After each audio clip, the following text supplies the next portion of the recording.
SadaShiva Samarambam Shankaracharya Madhyamam Asmadacharya Paryantam Vande Guru Paramparam.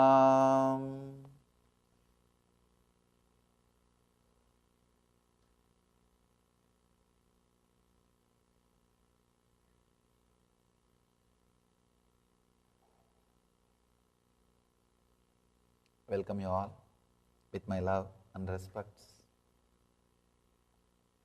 And I thank Mr. Nirmal Sinha, representing Mayor's Office, City of Columbus, and Deputy Director of the Department of Public Utilities, City of Columbus, for being here and honoring us.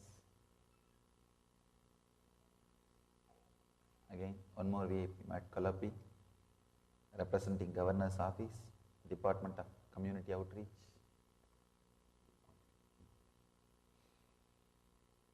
He is yet to be here.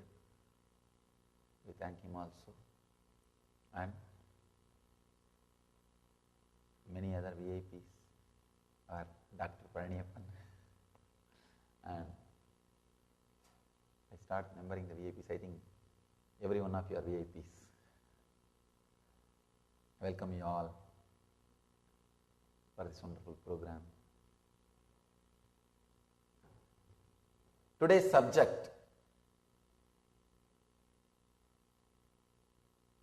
you are unique and infinite.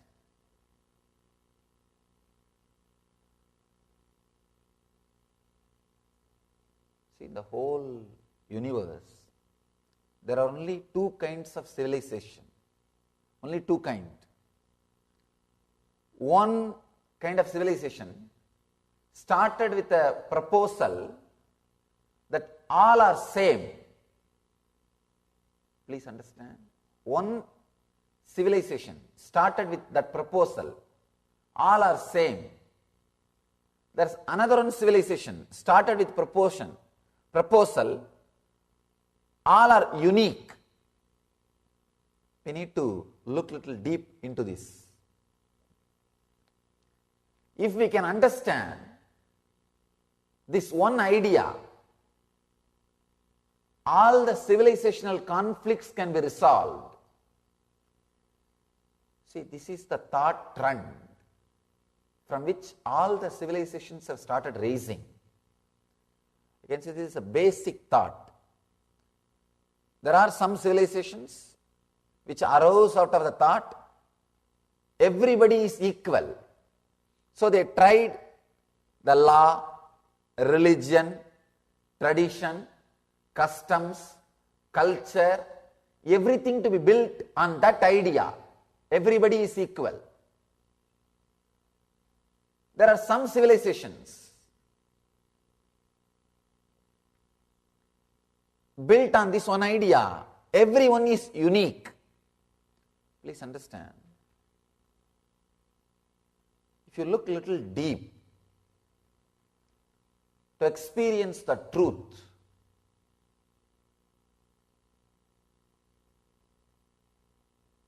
experientially, as an existence, everyone may be same, but as an expression, everyone is unique.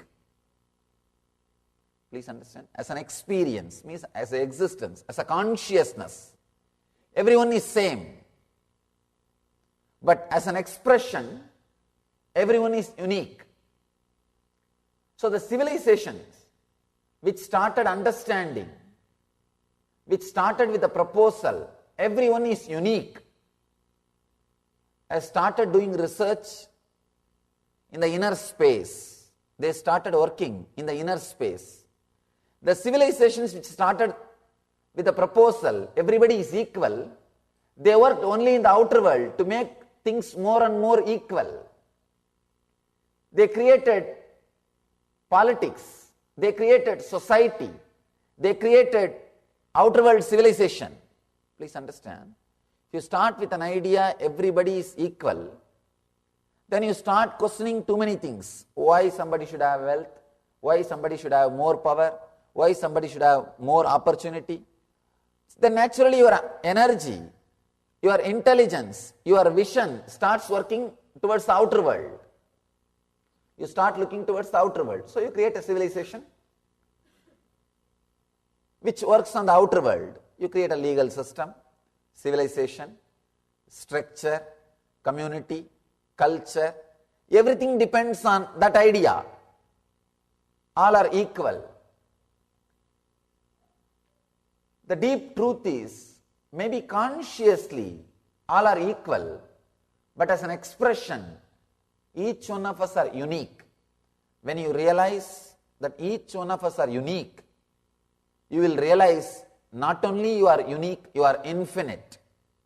Please understand, if you think you are same, as long as you think you are equal, you will be constantly only developing your life, building your life with the person, with the base with whom you are comparing yourself. If you think everyone is equal, with whom you are living, naturally you will feel, I am equal with him, I am equal with him, I am equal with him.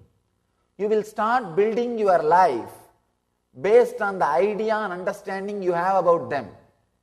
Whatever you have, your idea you have about them, whatever idea you carry about them, you will start building, yes, I am equal with him, so let me build my life like this. But when you understand,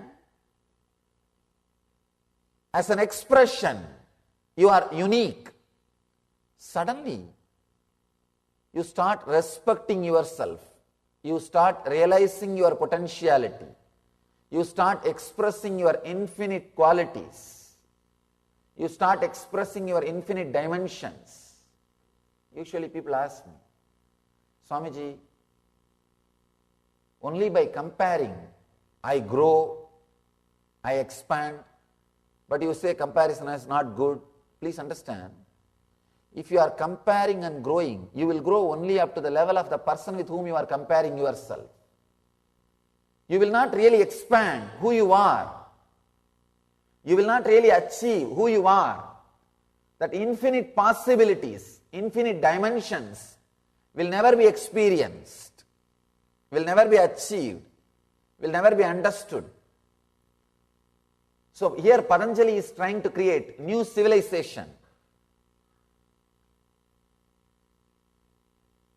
Patanjali is a great master. I can say with his logic and scientific depth is crossing Einstein.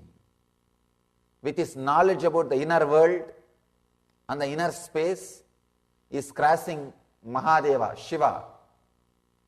I can say Shiva and Einstein together is Patanjali, a great logician in the inner science.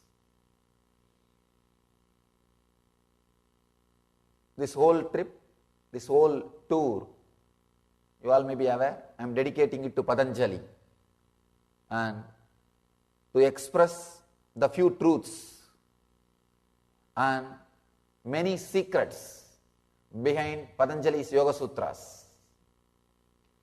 Few truths and many secrets are hidden in these great sutras. We will experience these great sutras of Patanjali, maybe 5,000 years old, at least 5,000 years old. Patanjali was born and brought up in South India, a place called Chidambaram. Still, the community created by him is alive, and still the temple is alive, vibrant. I can say one of the place where the worship and the spiritual practice is happening in an unbroken way for last few thousand years. In India we have a habit. Every day the priest who is conducting the service, the Vedic temples are not open only on Sundays or any particular days. In Vedic temples, The service, worship, meditation, spiritual practice happens every day. It is supposed to happen every day. So every day the priest who does the service, end of the day, he will sign and receive his salary. That record is called maniyam. That's a Tamil word. This is the temple which has longest record of maniyam, something like more than 4,000 years of record. They have unbroken record that every day worship was going on. You see, the thing is, in India, so many cultural invasions happened. So many different civilizations came. So many different religious wars happened, internally and from external. But throughout, somehow they maintained. Means the inspiration created by Patanjali is still alive. The sutras created by Patanjali is still alive. The sutras are preserved without any interpolations in its pure form as uttered by Patanjali. That is why I decided to speak on the sutras. It's such a powerful technique. It can enrich our life as it enriched when Patanjali uttered to his first batch of disciples. It can really enrich our life. There is no expiry date for the sutras. There is no expiration date. They are so alive, so powerful. If you understand, in the consciousness, you are same. All of us are same. As a soul, as a cosmic consciousness, all of us are same. But as an expression, all of us are unique. If you understand this truth, you will go inside and start experiencing the sameness in your inner space. So the Vedic civilization started with this understanding.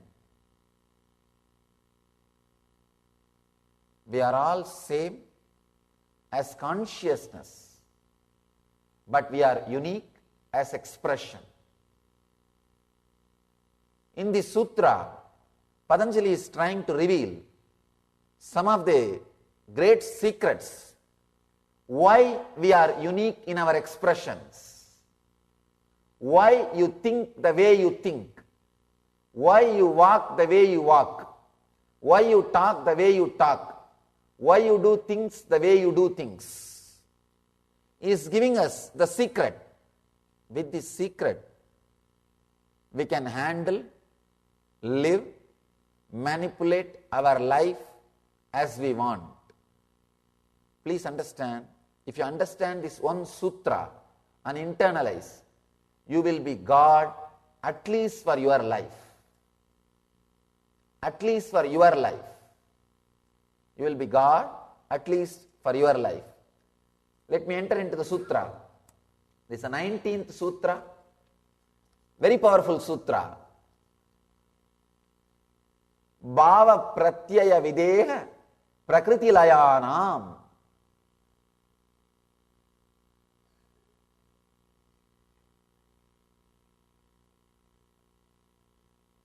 Again, so difficult to translate this sutra. The depth.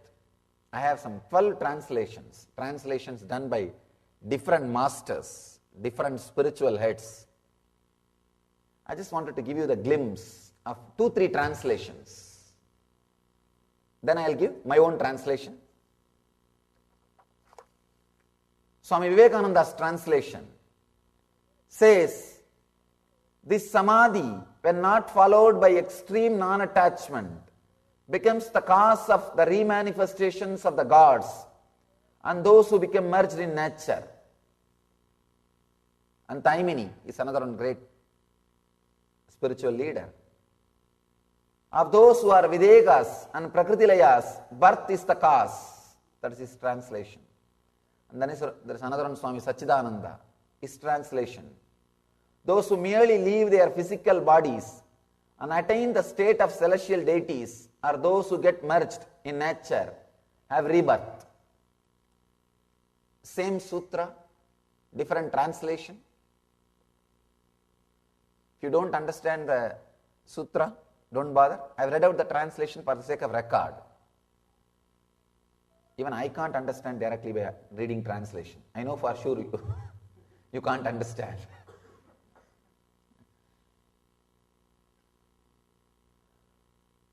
I just wanted to read out few different approaches. I tried to use more number of words because the Sanskrit language is such, if you break the words and read, it will give different meaning. If you read as one line, it will give different meaning. If you break first part and last part, it will give a different meaning. I tried to cover 2-3 meaning in my translation by using more words. When body-mind identification is overcome, Videhas, beings at higher state, and Prakritilayas, beings who are one with existence, take birth only due to the seeds of desires that are latent. This is my translation. Let's understand this whole sutra. Bhava pratyayo videha prakritilayanam. You can't literally understand this sutra. You need to completely look inside. That is why traditionally, in Vedic tradition, only an enlightened master can comment on these sutras. A person who has experienced Patanjali's consciousness, only when he comments, all the secrets are revealed. And only an enlightened person is authorized to comment on the scriptures. Otherwise, he can only read and recite the commentaries written by earlier enlightened masters. Only if an individual becomes enlightened, he can express. Sometimes, when you try to follow the things literally, you miss the essence. I have a story for you. A man came home from work and noticed that his father seemed to be avoiding the grandchildren. What is the problem? He asked. Normally you love playing with them. The old man whisked a medicine prescription from his pocket and said, read that label, that is why. The son took the bottle and read the label. Take 2 pills a day, keep away from children.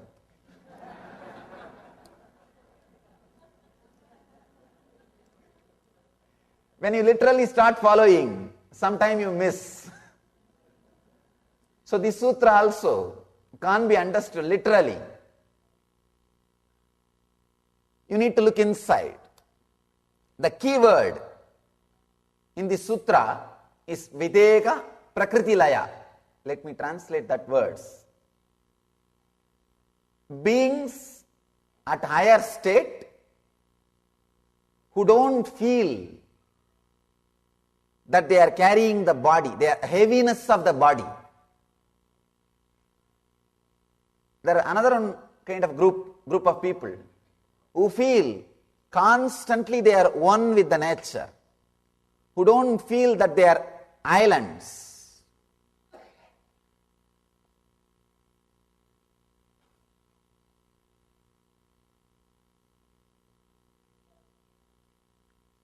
When I say you are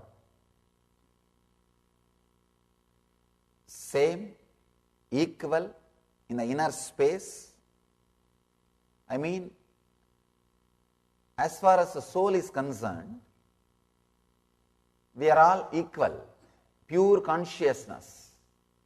But when it comes to the expression, your body, your mind, your intelligence, your understanding, you are unique.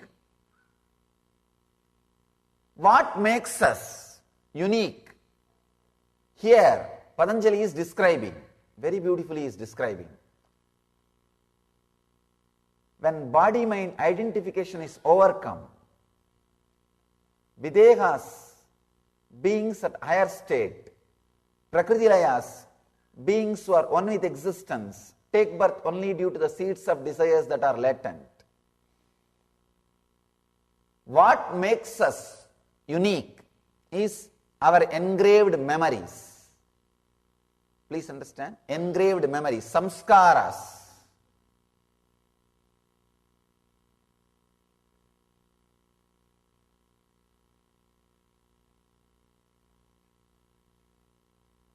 Now I will express few important truths. What I heard from my teachers and what I myself experienced. From this, I will express few truths. Only then you will be able to understand this sutra.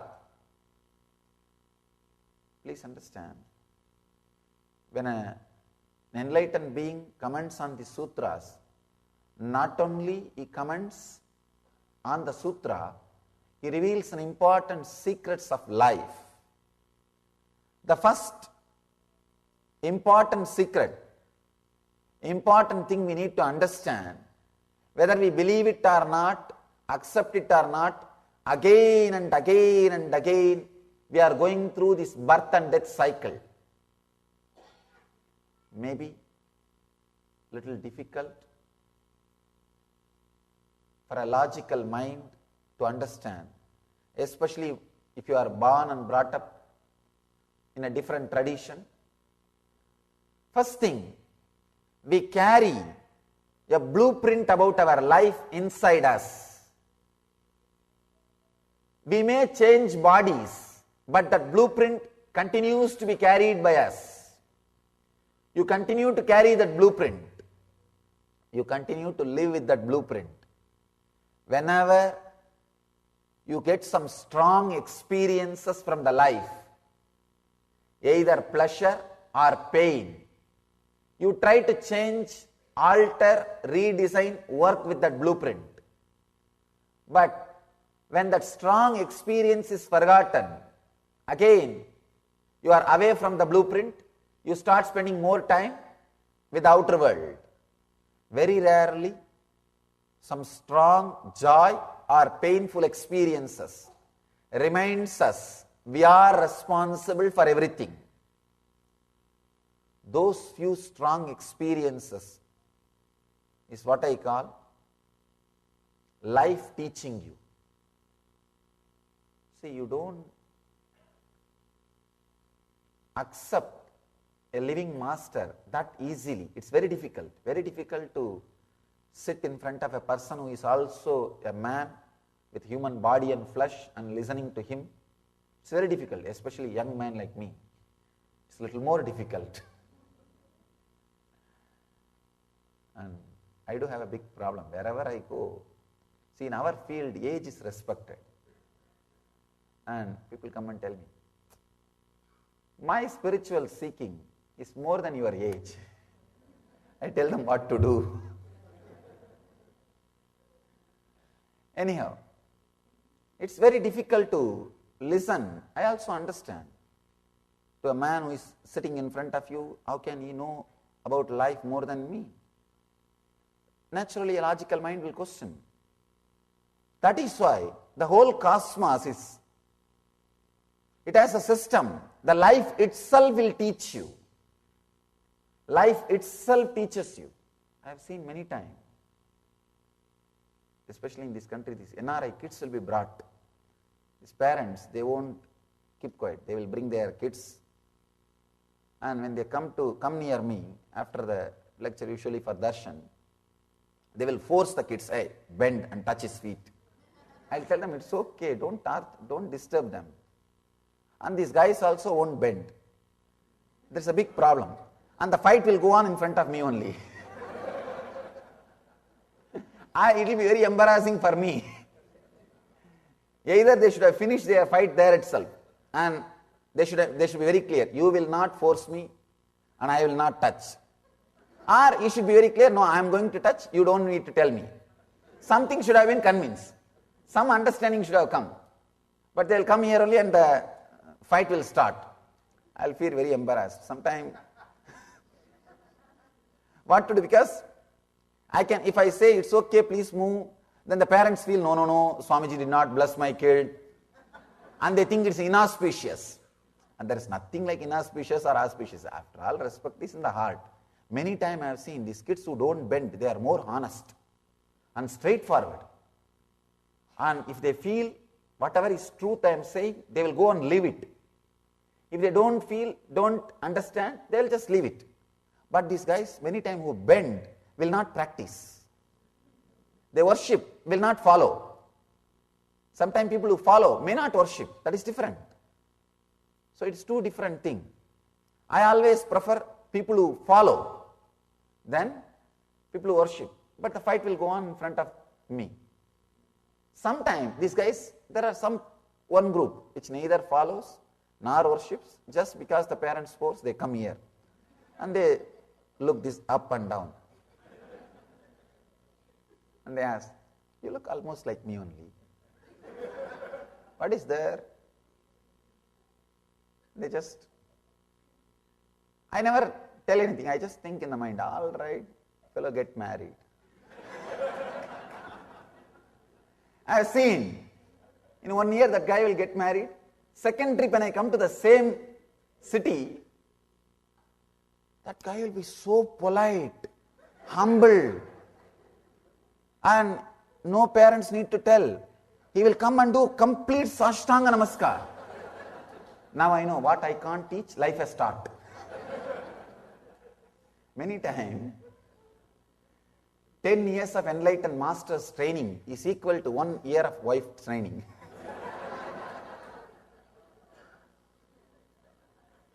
One year training my wife is enough. Sometimes life teaches. Strong experiences, whether joy or pain, which you go through, turns you inside and gives you the glimpse. You are responsible. The blueprint which you carry inside you is responsible for your life. People come and tell me sometimes, Swamiji, I had 7-8 relationships in my life, but everything was abusive. Please be very clear. Maybe you are carrying a blueprint of self-pity, self-sympathy. You feel by creating self-pity, you are enjoying your own attention or others' attention. Or you may be having a deep, lonely feeling. That is why you choose, abusive relationship is much better than loneliness. Some way you compromise. If you look inside, you will understand the blueprint which you carry is responsible for everything. This is an important second secret. The first truth, first secret, whether you understand or not, again and again we go through lives and deaths. It's like an average man, in every night he goes through 25 to 30 set of dreams. You will have one set of dreams and fall asleep. Then you will have one more set of dreams, fall asleep. You will have one more set of dreams, fall asleep. 25 to 30 set of dreams, usually you go through. If you go through the 25 to 30 set of dreams, in 3-4 hours, you will wake up. That is why you have disturbed sleep. If you go through that 30 set of dreams, some 6-7 hours, you will be able to sleep for 6-7 hours. Just like if you are, if the number of dream sets, the more it increases, you will be out of sleeping state. Same way, the number of births and deaths, just like a dream and deep sleep, only birth and death. Each set of dream is one birth. And the deep sleep is death period. Again, you go through one set of dreams, second birth, and deep sleep state, death. Again, one more set of dreams, third birth. You go into the death. So this number of births and deaths, if it becomes more, you want to wake up from this dream, this slumber, this sleep, unconscious slumber. Just like you want to wake up from the sleep state once you go through 30 dreams. The number of dreams is more by 25, 30. You will naturally feel enough. Let me wake up. Let me be out of this sleep. Same way, when you go through many number of births and deaths, suddenly you feel, oh God, I am doing the same thing. I am living a same life, almost same. Look into your life, almost same. I always tell this one parable, one story. I have seen in Indian villages, these kids will play with small toys, wooden toys. It's called Marapachibomai. Just this size toys. It will be almost same size, same shape. The kids will put white cloth and call mother. When a white cloth means father, father. They will put some red small sari, they will call mother. They will put a small skirt and they will call sister. They will put a kind of a trouser and call it brother. These kids will play. Same kind of toy, different dress they will put, they will call father, mother, brother, sister. They will be sitting and playing. They themselves will enact the whole thing. They will take that father toy and say, father is going to the office. They will put the father toy in the car and they will drive the car. On the way they will make even horn sound. Pam, pam. They will take the toy to the office. They will say, mother is cooking. They will keep the mother toy. They will create all the noise of cooking, like vegetable cutting, tuck, tuck, tuck, tuck, tuck, tuck. They themselves will create sound. And they say that mother is cooking. They will get that brother toy. Brother is going to school. They will put the toy into the bicycle and they will create that bicycle sound. Bicycle bell sound, tring, tring, tring. They will take carry. And they will take that sister toy. Sister is crying. They will throw the toy and start crying. They will play. If some toy is not coming in the way in which they want, if it is not handy, they will throw the toy and say, oh, bad toy. If you look little deep, we are doing the same thing with our life. Just see, same thing with our life. You catch somebody as husband, somebody as wife, somebody as daughter, somebody as brother, somebody as sister. You catch everybody and you have your own script for them. As long as they enact your script as you want, the game goes well. When your script is not accepted by them, when it is not going well, then you say bad relationship and throw it away. The same drama, again and again and again. Sometimes you can see in your life, you land in the body, catch some place, this is my boundary, this is my relationships. By the time you are ready with all the ties, relationships and the boundary, Yama is giving you notice, pack up. No time to pack up, no U-Haul service. And you just pack up and go. Again take birth somewhere else. Again by the time you are ready, and pack up.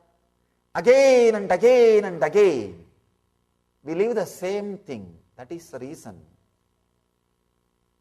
You can see in your life, sometimes, see, layers and layers of your different birth memory will be there. Just like earth has different layers, your different birth memories are there in your unconsciousness layer by layer. I am describing some of the truth as it is inside. Just whatever is the human consciousness, I am describing as it is. In your unconscious, just like different layers of the earth, different layers of your birth memories will be there. First birth, second birth, third birth, fourth birth. That birth memories will be there. The plateaus of the earth, the layers of the earth, if they have little problem or if they are settling with each other, the earthquake is created. Same way, if these memories are crisscrossing each other, when they are trying to settle with each other unconsciously, something called mind quake happens in you. Let me describe that experience exactly. Then you will understand what I mean by the word mind quake. Sometime you will go to a new place. new city, some friend or relative would have invited, you will go. When you enter the house or that place, suddenly you will remember as if the whole place is known to you. You know thoroughly which room is there, where restroom is there, where kitchen is there, where the antiques are there, what gifts items are there. Suddenly in one flash you know the whole thing. When you walk inside, you will see that exactly things are as you saw inside. Sometime in the parties, when you are dancing, suddenly one thought will come. In next 10 minutes, some person is going to come, particular person, or something is going to happen. In next 10 minutes, you will see exactly that happening. Exactly that happening. How many of you had this kind of experience at least once in your life? Raise your hand. Oh God. Please raise your hand fully. I just wanted to see. Others, please just look around. You see, if it happens in one person's life once, we can say coincidence. We can brush it aside. That's a poor word. We can brush it aside. If it is happening in so many persons' lives, so many times, how can this be called as coincidence? You can't brush it aside as coincidence. No.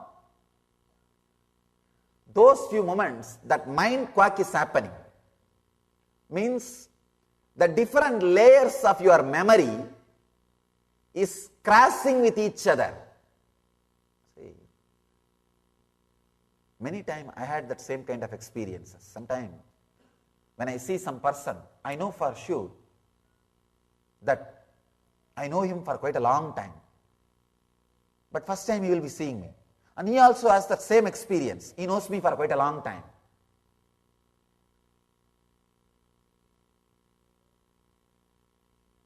Please understand, when this kind of experiences are happening,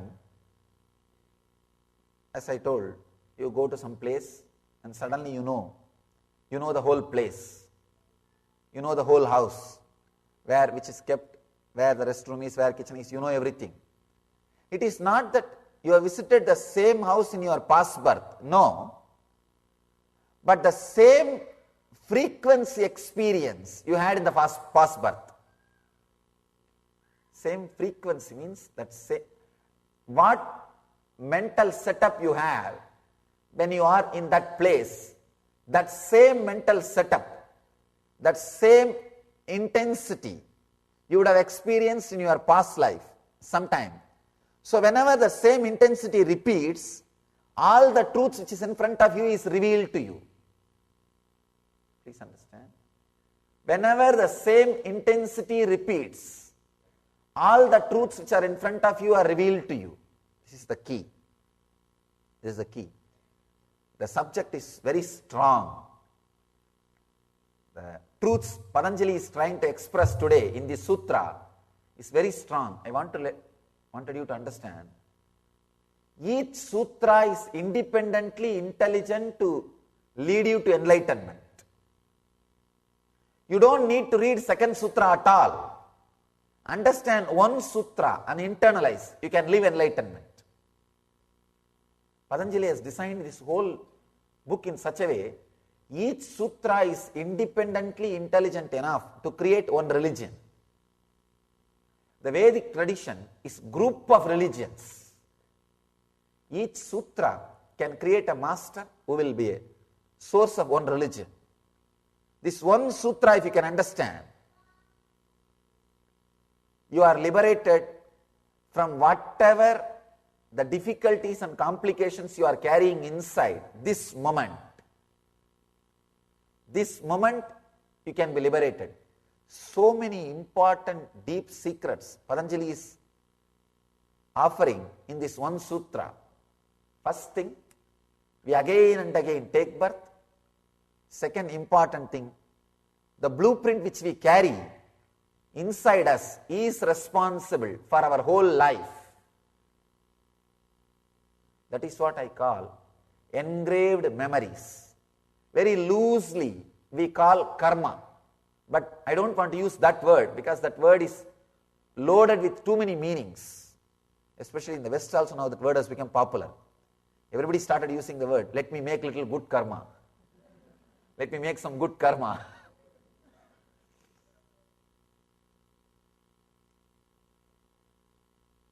Engraved memory, samskara is the right word I wanted to use. That is the reason for our uniqueness.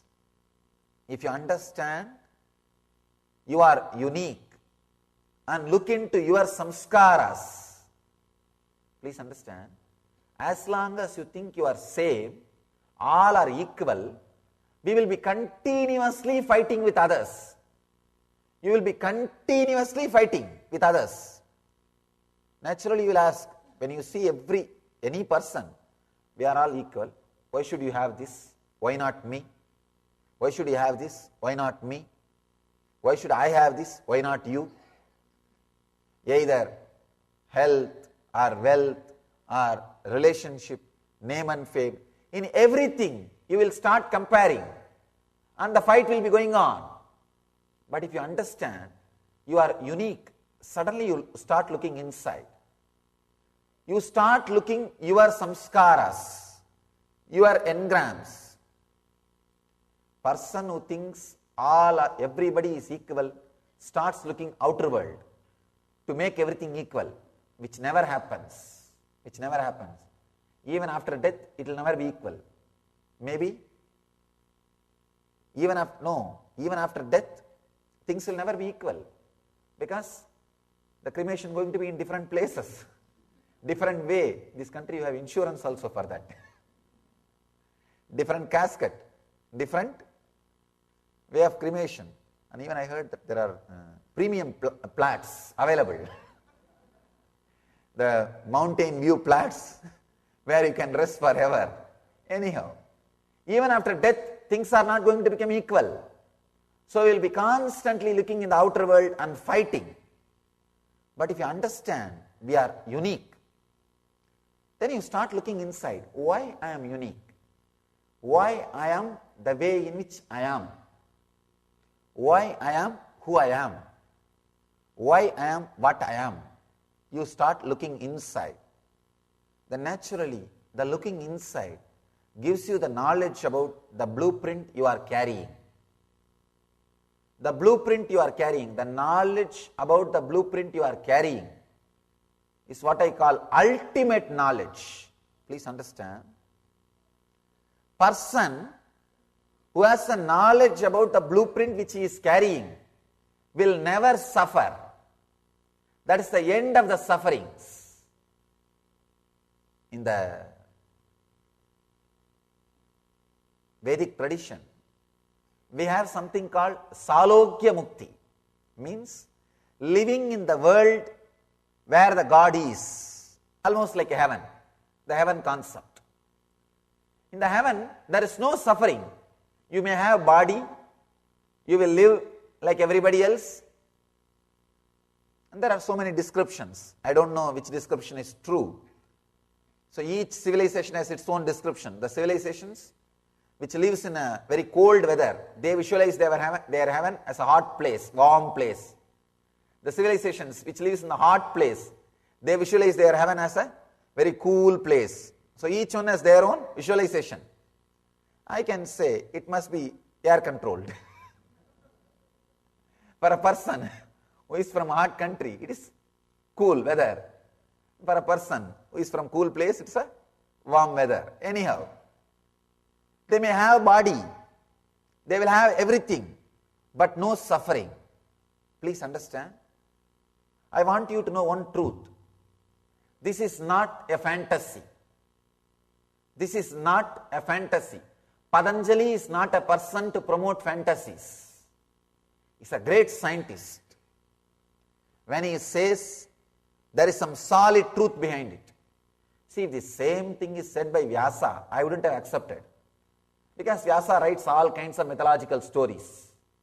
He goes on explaining so many Puranas, so many stories. The same thing is said by Vyasa. I may not have said it is a fact. I would have said it may be truth, but not fact. There is a difference between the two. Truth is told to raise your consciousness. It may not be reality now, but if you connect with it, you will be raised. But fact is fact, factual. With Vyasa, sometimes the truth and fact differ. But with Patanjali, he is very logical. The truth and fact is one and the same. He says, a person who has a knowledge about the samskaras, engraved memories, who can look inside, lives without any suffering. Please understand, he is using a beautiful word. He takes birth only due to the seeds of desires that are latent. You will have the body. See, if you understand all the samskaras you carry, if you look inside and understand your uniqueness, suddenly you will see you will not have any suffering. You will be living only with the latent desires. See, life lived just to fulfill the desires will never have suffering. Life lived with fear-based samskaras will have suffering. He says, Patanjali says, there is a life possible only with desire, without fear. You need to understand this. We know the life which is fear and greed. You have a greed, and if that greed is not fulfilled, or if you are afraid it may not be fulfilled, you have a fear. Even if it is fulfilled, you have a fear, it may not stay with you forever. You have a fear. So you understand a mental setup with fear and greed. But Patanjali says, there is a mental setup possible just based on desires. It will be fulfilled. If it is not fulfilled, you know it is going to be fulfilled, so you will be waiting. That's all. See, the fear comes into play if there is a time limit. For example, you want to have such and such a kind of a food. So naturally, what will you think? I should have before I die. So when you are not getting the food this moment, constantly you will have fear. Before I get the food, if I die, what will happen? I should get the food before I die. So naturally, the network of your mind, software of your mind is written with fear and greed, intertwined. Fear and greed of the binary of your inner software. 0, 1, 0, 1, 0, 1, 0, 1. Fear, greed, fear, greed, fear, greed, fear, greed. But Patanjali says, by understanding your samskaras, you can live without fear. What is that understanding? Please understand. He doesn't have to tell a lie. He has no vested interest. He is a much more authentic scientist than any scientist, because even scientists are funded by some corporations or some people who have vested interest. So their research findings has to either completely turn or bend slightly towards the people who are funding their interests. But here is Patanjali. That is the beauty of our Vedic tradition. The people who are doing research and development in the Vedic, in the inner science, they say no funding. We will live a simple life, the utter simple life. 9 years I lived that life. 9 years I lived begging and eating, sleeping under the trees, going to different temples and monasteries and meditating. I won't even stay in the same monastery or same temple or same village, because the person who start giving me food, now I will be bound by that person. So the tradition says you can't eat in the same house more than 3 days. If you eat more than 3 days, your research and development may be corrupted based on the person who gives you the food. I mean, the Eastern tradition we care so much, and very logical. They care so much about from whom you eat, who takes care of your day-to-day needs. It's very carefully analyzed, and that plays a very major role. I want you to know an incident, very beautiful incident. In Mahabharata, if you know the Mahabharata story, you can enjoy what I am saying. In Mahabharata, there was a great, wonderful character, Bhishma. I can never think Mahabharata can be imagination, because such a powerful depiction of the characters. No brain can be so evolved to create that kind of fantasies. No brain can be that evolved to create that kind of fantasies. So it must be factual. Astras on him, on Bhishma, and he is just lying in the war field, but Bhishma has a power. He has one kind of a power. He has a boon. He will leave the body when he wants. Ichcha mrityu. His body can be diseased. He can have disease. He can be inflicted with pain. But he cannot be killed unless he himself wants. He can hang on to the body. So, even though he is almost dead, he was not even able to move his hands. He was keeping his body, he was keeping his life to die at the right time.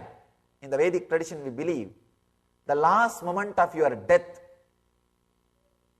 last moment, the time and the thought, the consciousness, the mood with which you are leaving the body, both play a major role in your next birth or enlightenment. It plays a major role. So Bhishma is just waiting for the right time. He is waiting for the Uttarayana, when the sun moves towards the north. He is waiting for that period to leave the body. But all the war is over. Dharma won the war, Dharmaraja. Now they are going to be coronated. They are going to sit in the throne. They wanted to take the blessings of Bhishma because he is the grandfather. All of them, all the Panchabandavas, Draupadi and Krishna, all of them are going and touching the feet of Bhishma, asking him to bless that they will rule the country blissfully. They will run the kingdom. Bhishma blesses. Not only he blesses, he gives beautiful set of teachings, amazing teachings, how to run a kingdom. I can say the depth he looks, it's a textbook for politicians. Textbook for politicians. If you want to know about Vedic politics, how a politics is done with a Vedic mind, with a Vedic understanding, in Vedic civilization, read that book. He gives a beautiful set of teachings. How that idea of protecting and serving is very beautifully expanded. He gives amazing teachings. Once the teachings are given, Draupadi just laughs in a very disrespectful way, in a very careless way. She just laughs, giggles. Nobody was able to understand why she is giggling. Bhishma just looks and says, "My dear daughter, I can understand. I can understand why you are laughing." Then suddenly Draupadi realized that she disrespected Bhishma. She wipes her tears and says, "Father, you know why I laughed. I wanted to really ask you. I want to tell you. You know so much about Dharma, so much about what is right and what is wrong. But how did you keep quiet when I was abused, when they were pulling my cloth in front of you in the court? In the court of Duryodhana, Draupadi was abused. They were pulling her clothes, trying to make her naked in the court. The villain, Duschadana, was trying to pull her clothes. So, she asked, how you are able to keep quiet? What happened to all your dharma, which you are talking now? Why you did not speak all these things at that moment? Why you kept quiet? Beautifully Bhishma answers, it's a truth. Please understand, even though my bone structure is made out of dharma, my flesh and blood was given by the food which was given by Duryodhana. So his food, I became dull. I forgot the dharma. My brain did not recover the memories of dharma because of his food. Maybe my body is made out of dharma, but the food he gave, I ate his food for many years, number of years. So because of that food, my thinking also became like him. Actually, if you look inside, sometime you can see in your own life.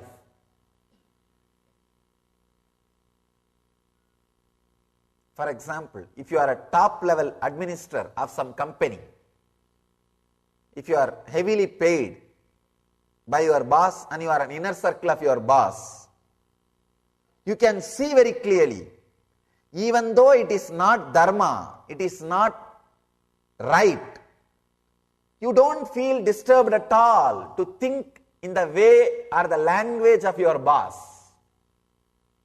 You suddenly know, you know very clearly it is not right, but you just beautifully think. You don't feel guilt at all. You can see in your own life. The person who plays so much in your consciousness, on your consciousness, many times you forget the logic.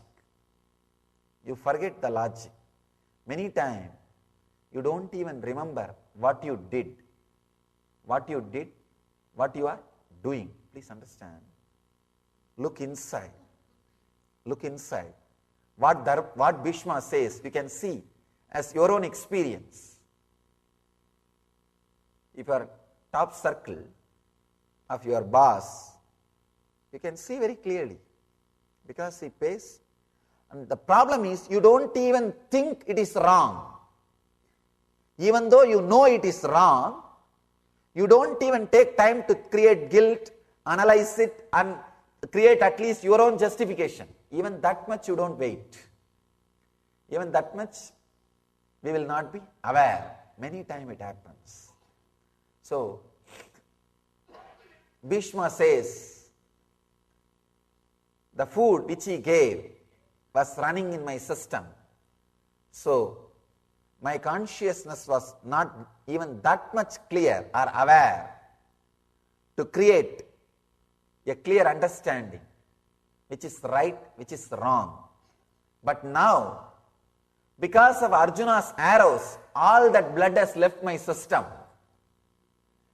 Now I am drained of the blood given by Duryodhana, the food which went inside my system and became my flesh. Everything has left my system. Now I am myself. That is why I am telling you the truth. I am giving you the law, how to run a country, how to run a whole system. I can say that law book which Bhishma gives is directly based on the law of the cosmos, law of the whole cosmos. I can say Bhishma gave his constitution to run a country based on the constitution of the cosmos. Just from that very own understanding, he created the constitution. It's an amazing constitution. I had chance to go through. Clearly defines not only do's and don'ts, the mental thinking, the setup, thinking setup from which the do's and don'ts arise. See, if you are just taught do's and don'ts, vidhi nisheda, in Sanskrit we call vidhi nisheda, do's and don'ts, naturally what will you do? Oh, it's a law enforced on me. When I don't see the cop, I can press the gas. That's all. When I see the cop, I have to press the brake. That's what we understand. You see, by law, we are taught how to technically escape from the law. Most of the time, any word, it only takes us little time, that's all. A person who takes little time and thinks technically and finds a way to this side and that side, some holes, is called citizen. Person who doesn't take that much of time or intelligence, straight away lives as he wants, is a criminal. That's all. Otherwise, usually, when it is told just as a law, we always have a problem in following. But Bhishma, amazing intelligence, he gives you the mental setup from which the do's and don'ts arise. We call it sutra. He gives the sutra. So anybody who internalizes, he knows the do's and don'ts. And he will not have any problem living it. He doesn't need law enforcement department. Maybe with minimum law enforcement department, that system can be run just with a supervising, not enforcing, just supervising. Maybe I can call the Bhishma system is law supervising department. Creates such a strong system. He says, now all that old blood has left me. I am new. That is why the dharma comes out. So be very clear. Be aware from whom you are getting your food, with whom you are sharing your life, under whom you are living. If you look inside and understand the samskara, the mental setup, Patanjali says you can live just with desire without fear. What can be that mental setup? What can be that secret?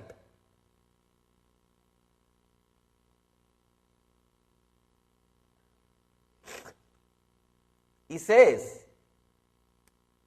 the person who understood that secret, in the last few sutras, he very beautifully describes the 18th sutra. He says, Virama pratyaya abhyasa purva samskara seshonyaha. He says, in this samadhi, which is attained by the constant practice of cessation of all mental activity,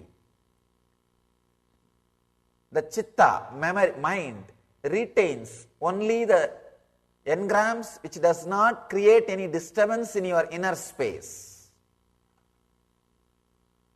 See, Patanjali says, you can live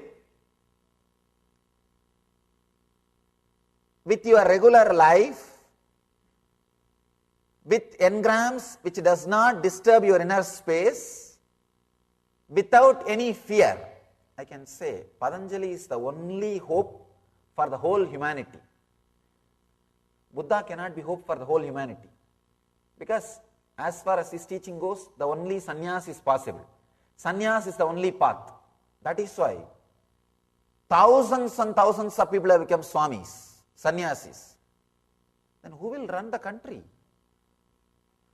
I can say at least 100 kings of Buddha's time, they became swamis. And all those countries were left. Maybe some minister would have become king and whatever it is, but drain has happened. Such an intelligent people, all have left their positions of running the system. Brain drain has happened. So Buddha may not be suitable for all the civilizations. for the whole humanity. Because he says, renounce, that is the only path. But here is Patanjali. He is not saying renounce, no. He says it is possible to live with samskaras, with engrams, without fear, without disturbance. How can that be? How can that be? What kind of mental setup we need? What is the secret? He says very beautifully, when body-mind identification is overcome,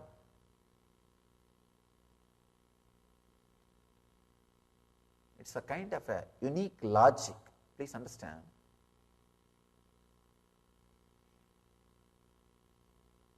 If you understand few secrets of this Patanjali Yoga Sutra, a unique kind of a mind gets developed. A kind of a mind gets developed. That mind, living with that mind itself is an amazing freedom. I have seen sometime people almost behave so illogically. That's what Patanjali beautifully says. In the earlier sutras he says, having thoughts is not thinking. Having thoughts is not thinking. Just when I was walking now, some of the devotees were talking with me and I was walking. Suddenly one lady came and fell at my feet in the front. It was naturally anybody while they are walking, if you fall at their feet, what it is? Surely it is not devotion. It's almost like gorilla attack. And I asked her, and she is not getting up, that is another one thing. It's getting delayed, I have to come for the discourse. And people are all waiting here. She is not moving. And finally 2-3 disciples have to lift her. And I asked her, Ma, do you think it is a devotion? Why don't you understand? She says, yeah, for me it is devotion only. I just asked, don't you think just if I tumble down, what will happen? She said, no, you are God, you can't tumble down. Two things. I am not saying yes or no, whatever our belief is our belief. I don't want to hurt her by saying yes or no or all those things. The logic, you see, as per our logic, if I am God, she doesn't have to come and jump on me. Standing there, if you pray, that's enough. I'll hear whatever you want to tell. I would have heard. See, you should be in any one logic. Either you should accept a logic, I am a good person who knows little spirituality, a guru. Or her logic. See, I am playing from the logic that I am a guru, that's all. She is trying to play from the logic that I am God. Even in that logic, if she is very clear, she doesn't need to jump and catch. She doesn't need to harass me for 15 minutes. It is not needed. If she thinks, even as per our idea, if I am God, then stand in one corner and your prayers will be naturally heard. I may not hear, but your trust that I am God, that trust itself will connect you with the divine. Whom you trust is not important. The very trust is powerful enough to liberate you. Many times people come and tell me, Swamiji, I am seeing Vibhuti coming out of your photograph, Kumkum coming out of your photograph. I tell them, oh, that's nice. I think I can also have one photograph in my room. I can get Vibhuti from that. Because I don't get from my photograph, I get it only from my cup. And I tell them, surely I am not involved. Your trust with the Master is intelligent enough to connect you with the cosmos. And that expresses different miracles. I am not involved. I am not going to every house and putting little vibhuti out of photograph, giving little kumkum out of photograph. No. I neither have will nor have ego to do all that job. That is different. I am not involved. Your trust. But at least be clear in that logic. She is neither clear in that logic, and not only that, she became I could see very clearly. She became so arrogant, and her whole behavior and the whole thing, it's almost like she is fighting. You are God, you can't fall. I said, I am not hurting your sentiment or devotion. Understand, after all, I have a human body. And I am walking. And I am walking on the ground. On the ground. When I am walking on the ground, the logics of the ground applies to me. Logics of the ground applies to me. See, just because you believe, the logics of the ground is not going to change. Sometimes people have their own logic and very funny things. Another one guy in South India, when I was giving darshan, he has bitten my feet. I asked him, why did you do that? No, Swamiji, I read in a book, if an enlightened master remembers you, it is good for you.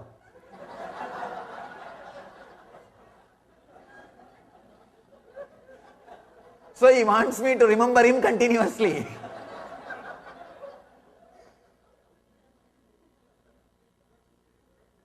Now what all funny things goes on?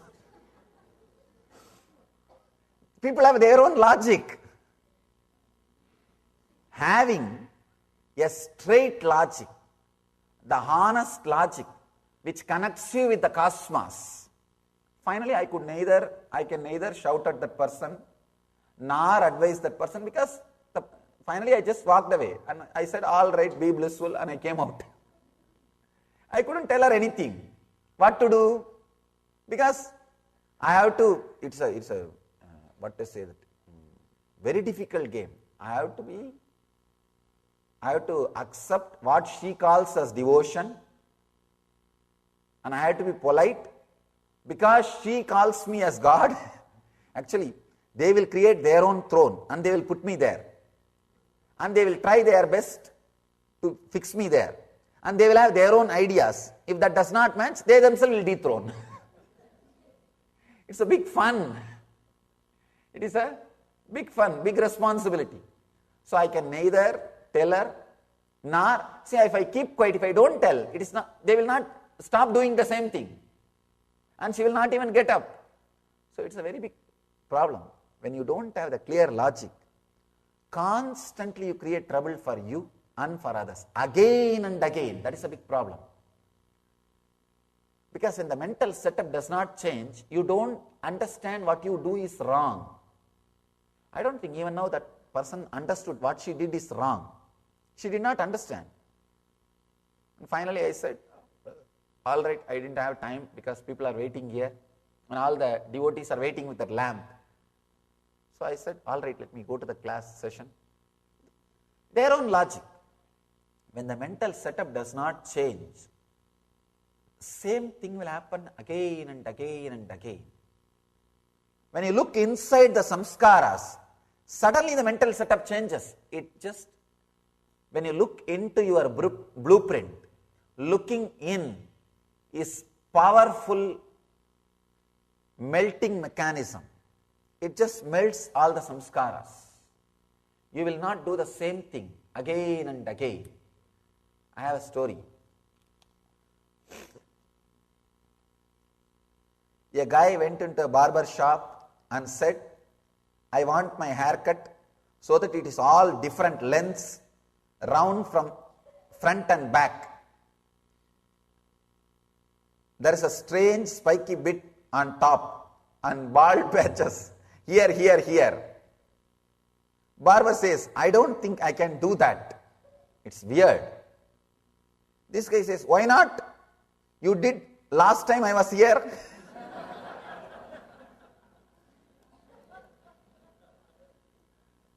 Sometimes you do the same thing again and again. Even though you think you can't, you do the same thing again and again. The logic, the mental setup. Patanjali says, look inside. Look inside. Suddenly, the logic changes. You can live without fear, just with purely desires. See, whenever your fear attacks you, you are in hell. Whenever your desire attacks you, you are in heaven. When you are not attacked by anything, you are enlightened. Here Patanjali talks about how to live in heaven. In the next few sutras, he is going to talk about how to live enlightened. He is talking about how to live in heaven. You may think, I don't want to go to heaven, I want to go to enlightenment directly. It is possible. I am not saying it is not possible. But some people may want to live in heaven. You see, when I say heaven, I don't mean you will be shifted to some place and you will be put there. All those Ramba, Urvasi, Menaka and all will be there. And you will have your court. Not that heaven. You will be living with heavenly pleasures. Heaven is not geographical, it is psychological. Heaven and hell are not geographical, it is psychological. If you are constantly attacked by fears, you are living in hell. If you are constantly overflowing with desires, it means you are in heaven. You are living in heaven. Understand? You will constantly overflow with desires only if your earlier desires are getting fulfilled and you have a courage to have desires. Courage to have desires only can create more and more desires. Here, Patanjali gives you the technique. Courage to have desires and courage to live with desires. He is teaching us the technique to live happy life, not blissful life, happy life. Understand? Sometimes people want to have happy life.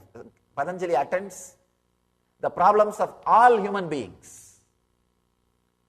Some people want ultimate happiness. Some people think even this normal happiness, nothing wrong. It is okay. He is here to give what we call normal happiness. Only one thing.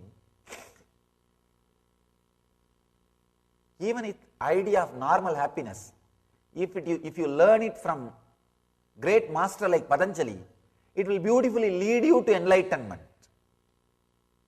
Be very clear, even the idea of normal life, happy life, if you get it from an enlightened person, it will lead you to enlightenment. If you get that same idea of normal life, happy life, from a wrong source, it may not lead you, it may not permanently make you live happily, and it may not lead you to ultimate happiness. Many times, I have read many of these books on positive thinking, stop worrying, start living, many of these books. After reading, there's one more, you see, till you read that book, you have 10 worries. Now after reading that book, you have 11th worry, how to stop worrying.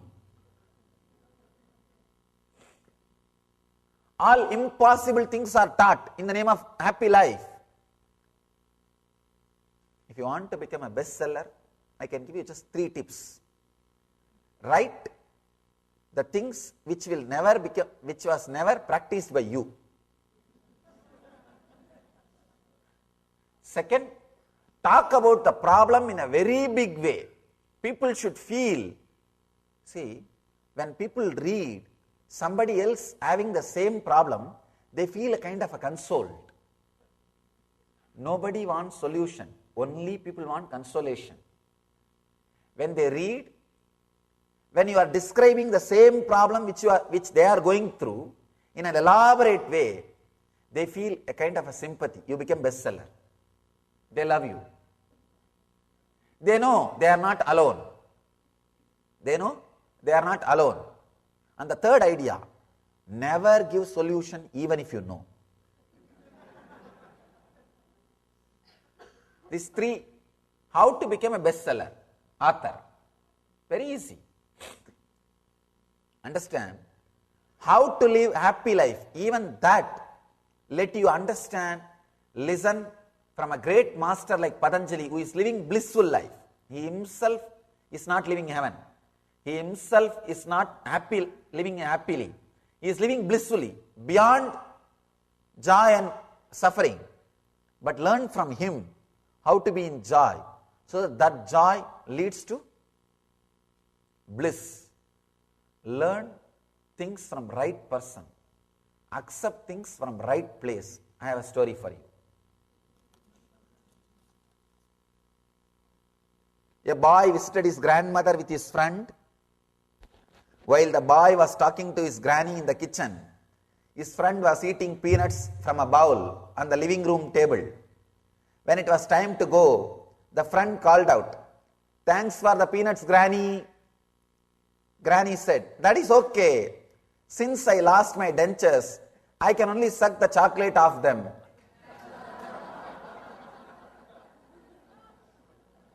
Don't take peanuts from wrong cup. Don't take even ideas about happy living from wrong persons. Because they would have taken chocolate out of it. I have one more story. One guy was about to give a discourse. Suddenly he realized he kept his false teeth in his house. So he says, the campfire, "No, I may not be able to speak because I have not brought my false teeth." The audience, the first row audience, one guy heard this, overheard, and he just produced one set of teeth and said, "Can you try this?" The speaker tried, and it was too loose. He said, "No, I can't." Then again, the guy said, "No, I happen to have one more. Please try this." He tried. "No, it is too tight. I can't." The guy brought one more set and said, "Can you try this?" This guy tried and it fitted, and he gave his lecture. After the lecture, the speaker went to the guy who gave the teeth, false teeth, and said, "Thank you. I was really looking for a good dentist like you." The guy said, "Dentist? No, I am not a dentist. I am an undertaker."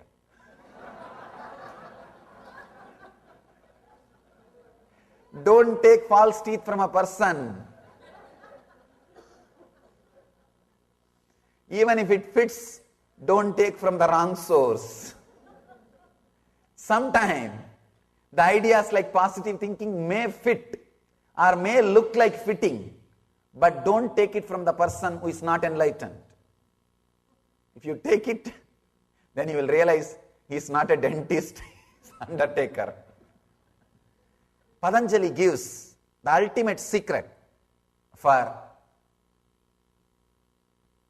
living happily with only desires, without fear. It means what?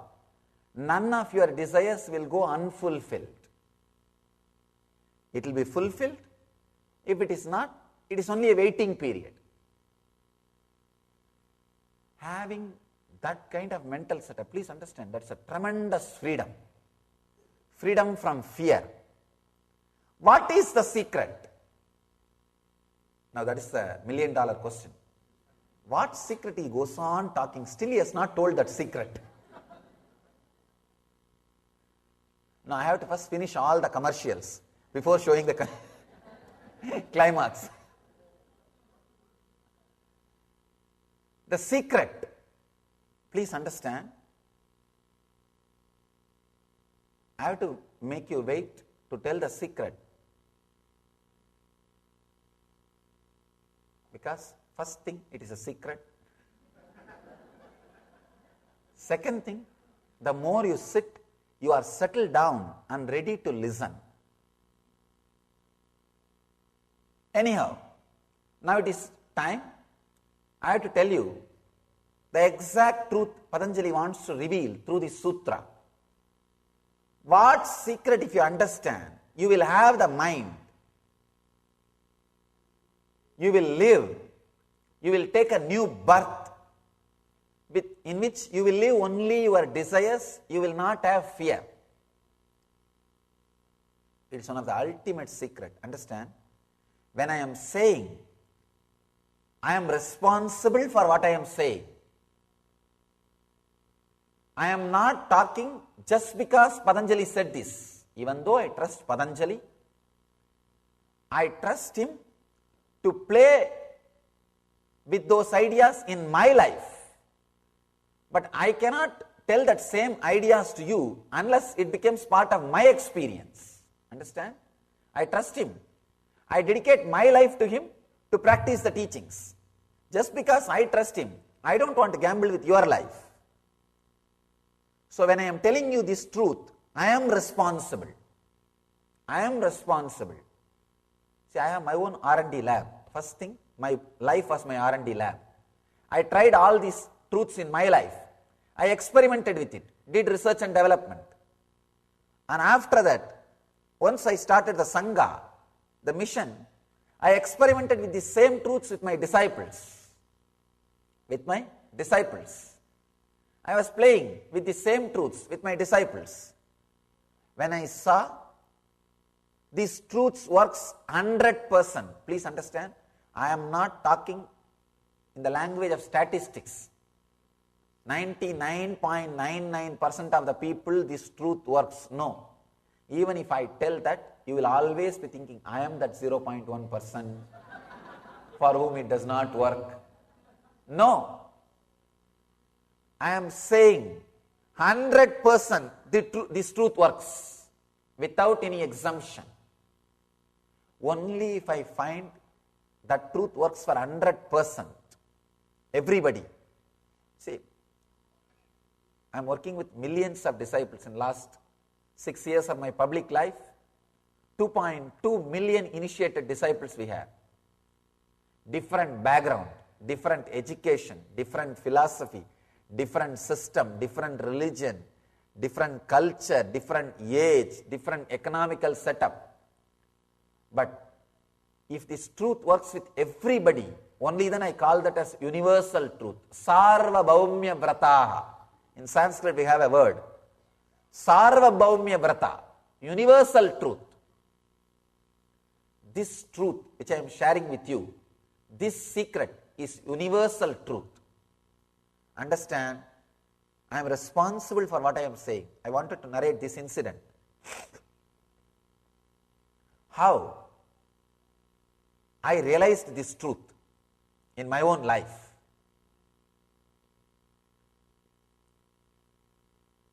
How it became my own experience. See, in this country you see many commercial for medicines. You can see. This is the medicine most doctors prescribe for their own family. Just to say the authenticity of the medicine. See, if you are giving it to others, it may be 20% truth and 80% marketing. If you are giving it to your family, maybe 80% truth and 20% marketing. If you are taking it for yourself, 100% truth. It cannot be any marketing. Same way, this truth which I am talking to you, I practice in my life. I am living it. There is no marketing. I am sharing with you because I feel you are my very extension. You are my very extension. It's like my brain telling my right hand, hey, move yourself, there is a fire. If there is a fire, my brain telling my right hand, hey, move yourself. There is no commercial in that. It is just what I believe. I know if I put my hand in the fire, I will be burnt. So I move out. Just how that instruction is truth for me, my own life. Same way, this instruction is my own life, my very truth. The truth which I live in my very being. Because I feel the people who come to listen to the truth are the very extension of my being, I share, even though I don't have before-after photographs. 30 pounds lost in 2 weeks, 8 inches lost in 3 weeks, 4 size lost in 5 weeks, before, after. Unfortunately, Patanjali, when he utters these truths and makes people realize this truth, we don't have before-after photographs. Even though I don't have before-after photographs, because I know, at least I feel I am talking to my very being. So I am sharing. If you can catch this truth, if you can catch this secret, you can live, as Patanjali says, just with desires, without any fear. The important truth, the secret behind this sutra is nothing can ever be taken away from you for which you are worthy of. Nothing can be enjoyed by you even if you acquire and legally keep it around you which you are not worthy of. Please understand. This is one of the strong, powerful secret, powerful truth. If you internalize this one truth, if you internalize this one secret, what Patanjali calls this life, you will take new birth, just only living the seeds of desires without any fear. Means expansion, expansion, expansion. Usually, when you have desire, you expand. When you are disturbed or cut, restricted, the fear happens, you contract. You lose your courage, confidence about yourself. Then again, after some time, that fear goes. Slowly, slowly, slowly, you regain your desire. Understand? Don't have the wrong idea about desire. Desire is your very life. Desire is your very expansion. Your heart expands, your lungs expands, your chest expands only when you have desire. You can see in your life. If you are caught by fear and depression, this whole area will be dead. If you are caught by desire and expanding, overflowing energy, this whole area will be light. It will be just light, relaxed. When you are light, relaxed, don't feel the heaviness of your body, you are called Videhi. That's what Patanjali calls here, Videha. The secret, the basic secret, important secret is nothing can be taken away from you which you are worthy of. For example, even if somebody dies this moment, either by accident or suicide or murder or natural death, any form of death, if somebody dies this moment, the wealth they have, the love, the ability to enjoy the love, the ability to give the love, the relationships they have,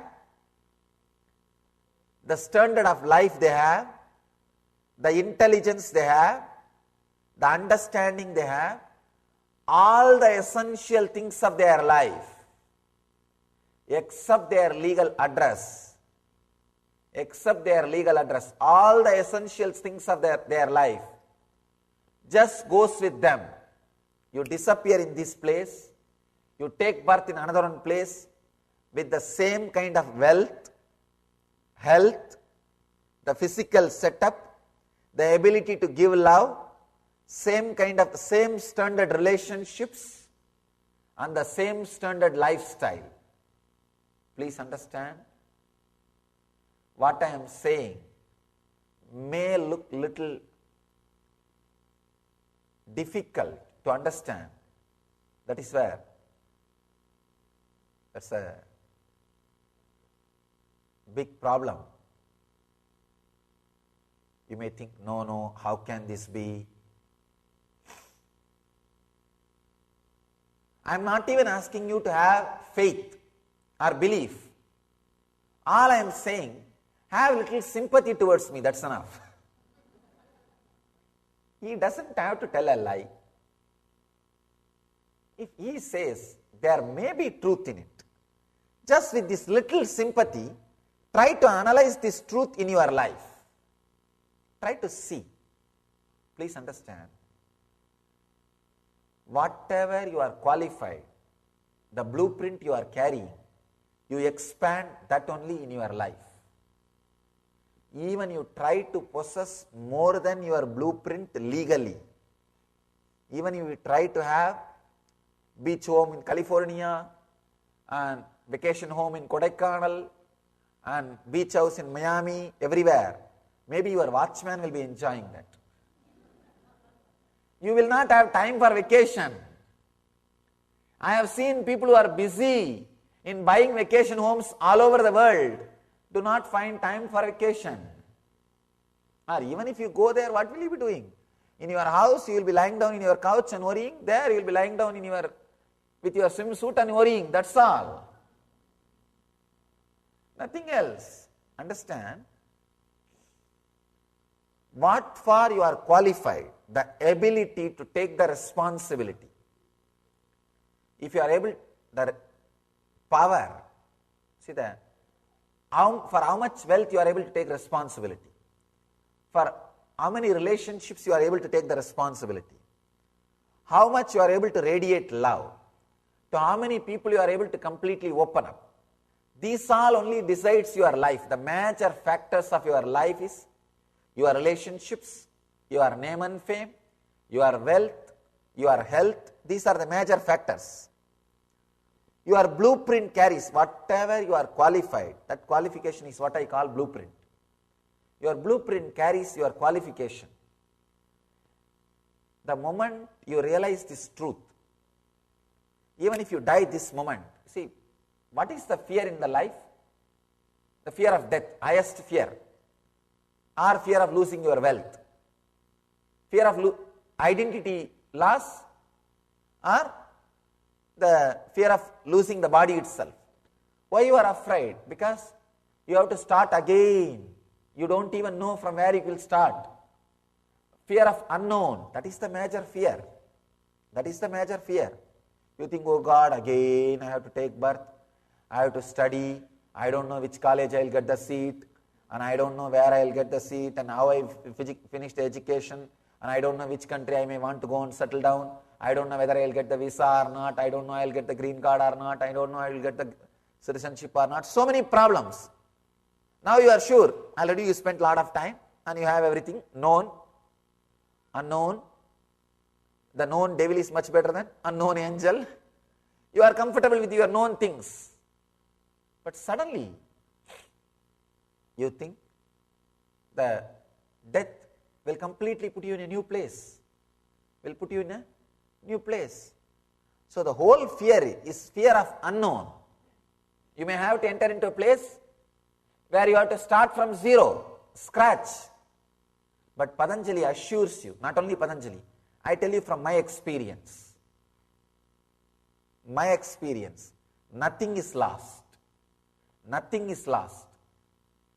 If you just disappear this moment, it's like one bubble disappearing here and appearing somewhere in the cosmos, the other part. You will appear with the same quality. You will attract same wealth. Where you left, the same wealth you will have, the same health you will have, same kind of people. May not be same people. Sometimes people ask me, Swamiji, I heard 70% of the couples take birth again and live as husband and wives. I tell you, no, relax. Not even one couple I have seen who want to live together again. So be free, be liberated. The good news is you will not be living with the same person. The bad news is you may be living with the same kind of person.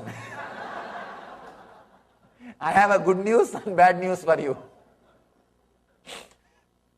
Good news is you will never be living with the same person. Bad news is if you don't change the blueprint, you will attract the same kind of person. Same kind of person. Understand? Sometimes we may not understand, we may have different meaning for the same word, but truth has to be understood.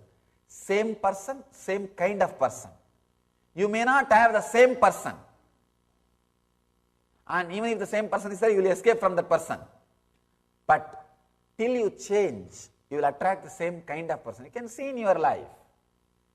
You may go through one divorce, but the second, third, when you decide to marry, if you have not learned the lesson and changed the mental setup, you will attract the same person, same kind of person. And even if you attract the different kind of person, by projecting your mental setup on that person, you will make same person out of this new person. We are intelligent enough to create hell out of heaven. So you need to understand the word. Same person, same kind of person. Same person is outer world problem. Same kind of person is inner world problem. I have a story for you. A little boy said to his grandfather, "Make a frog noise for me, granddad." "No, son, I don't feel like making a frog noise right now." "Oh, please, granddad, make a frog noise, please, please, please." "No, I don't want to." This guy says, "No, no, granddad, please make a frog noise." Finally, the grandfather is not able to understand. He says, Why is it so important to you that I make a frog noise?" This guy says, "Because mom says, when you croak, we can go to Disney World."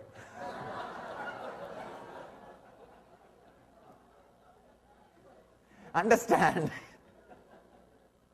Understand the words properly. Same person, same kind of person. There is two. Words may look same, but there is a big difference. Big difference.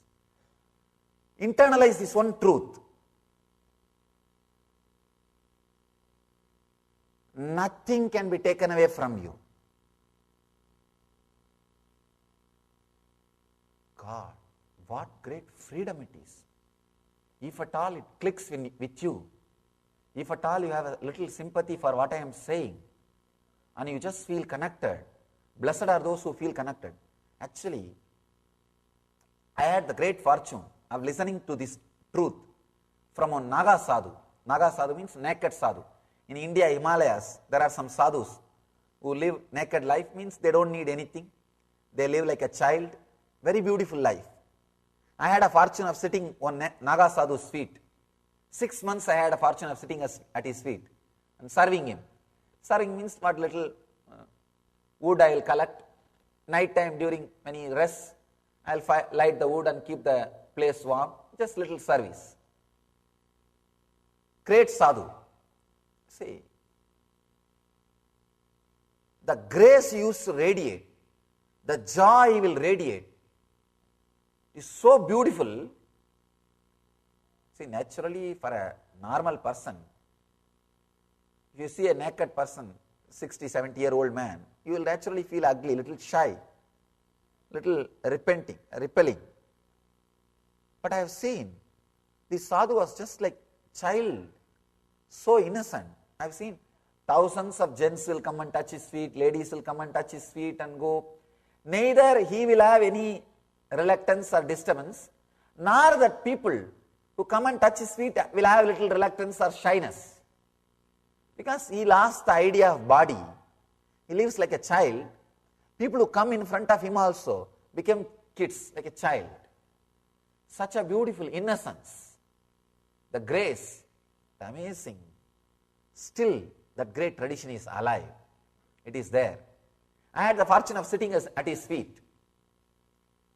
One day, some conversation, I was talking to him.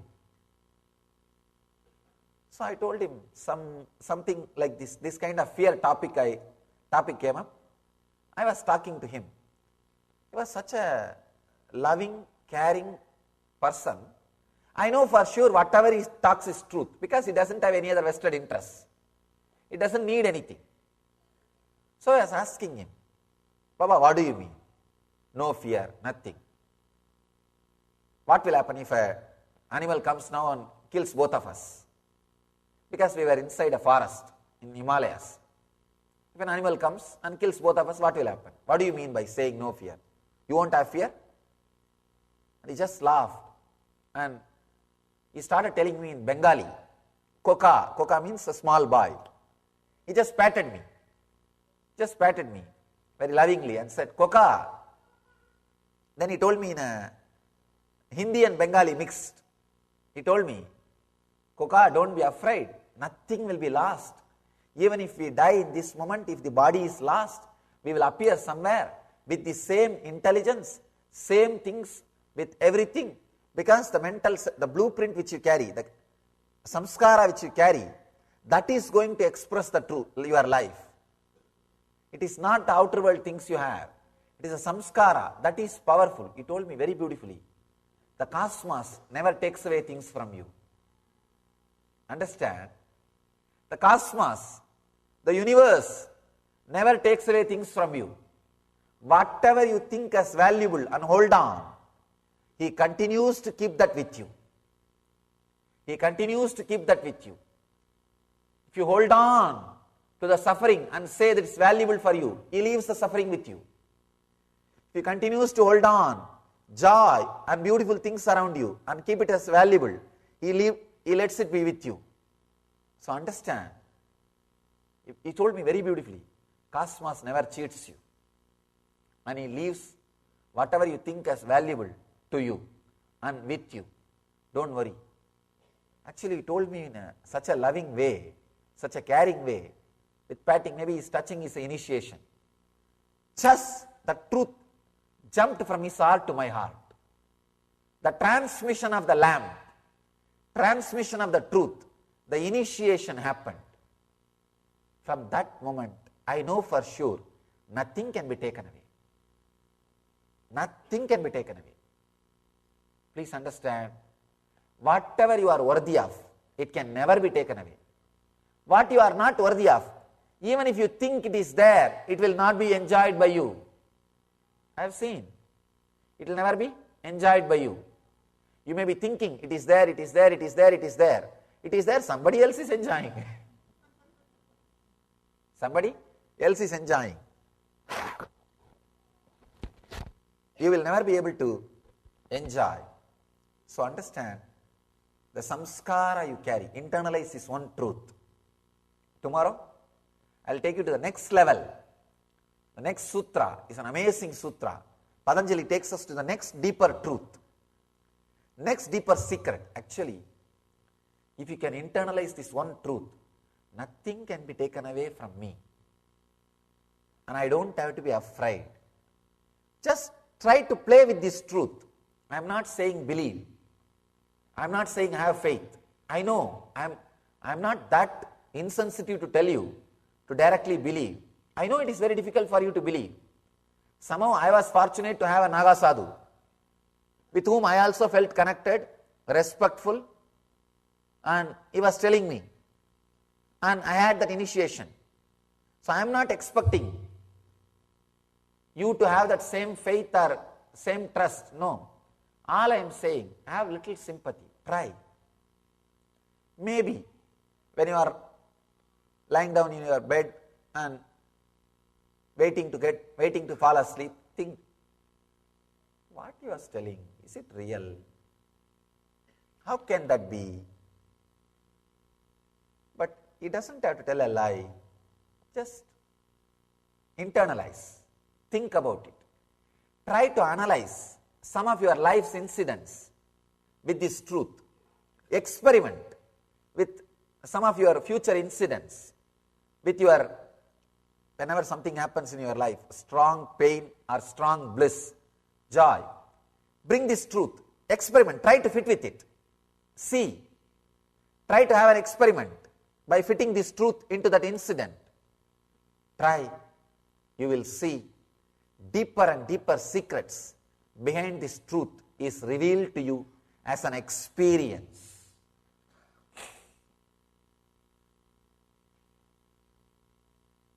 Religion becomes spirituality when you discover it. Spirituality is a religion when somebody tells it to you. Please understand. When you listen from somebody, it is religion. When you discover it, it is spirituality. So, when I am saying, it may be looking like a religion, difficult to believe, hard to have faith. Experiment. When it becomes your experience, it is spirituality. Discover your own religion. Discover your own spirituality. Only that is for you. Only that can help you. Till you discover, religion cannot help you. It may be politically help you.